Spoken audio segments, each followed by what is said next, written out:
इस गाने का फर्स्ट और सेकंड हाफ एक दूसरे से बिल्कुल डिफरेंट है। ये बिल्कुल लीनियर साउंड करता है एक कनेक्टिंग फैक्टर की वजह से। और नहीं, वो कनेक्टिंग फैक्टर एक परिंदा नहीं है। वैसे तो इस गाने के फर्स्ट और सेकंड दोनों हाफ में बर्ड्स का मेंशन है, पर इनका यूज, इनका कॉन्टेक्स्ट बहुत अलग है। जो इस गाने का सेकंड पोर्शन है, that is actually taken from Baba Farid. अब बाबा फरीद स्पिरिचुअलिटी के करीब जाने के लिए बहुत स्ट्रॉन्ग मेडिटेशन करते थे और बहुत डिफिकल्ट भी।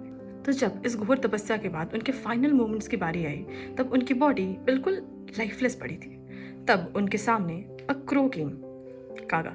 और यूजुअली क्रोज की टेंडेंसी होती है कि वो अगर कोई डेड बॉडी खाते हैं then they start with the eyes, because that is the fleshier meatier part.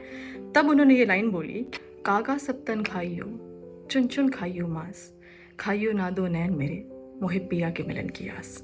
ये पिया यहाँ पे स्पिरिचुअलिटी है, परमात्मा है। अब इसका फर्स्ट लाइन से क्या कनेक्शन? देखो, जो फर्स्ट लाइन है, नादा परिंदे घर आजा, that is actually taken from Rumi का एक कोट।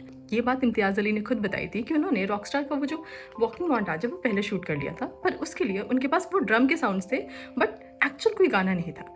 तब उन्हें कहीं से रूमी का ये कोट मिला, the hunting falcon hears the sound of drums, come home come home, जिसका एक्चुअल मतलब यही होता है that come where you belong. So basically इस कोट के थ्रू रूमी ये कहना चाह रहे हैं that whenever you're lost and you hear the sound of where you belong, where your soul belong, come back, come home. सोचो तो यहाँ पे जॉर्डन यही तो फेस कर रहा है। कुन फैकुन की एक लाइन है दैट तूने मुझको बनाया, मैं तो जग को ना पाया।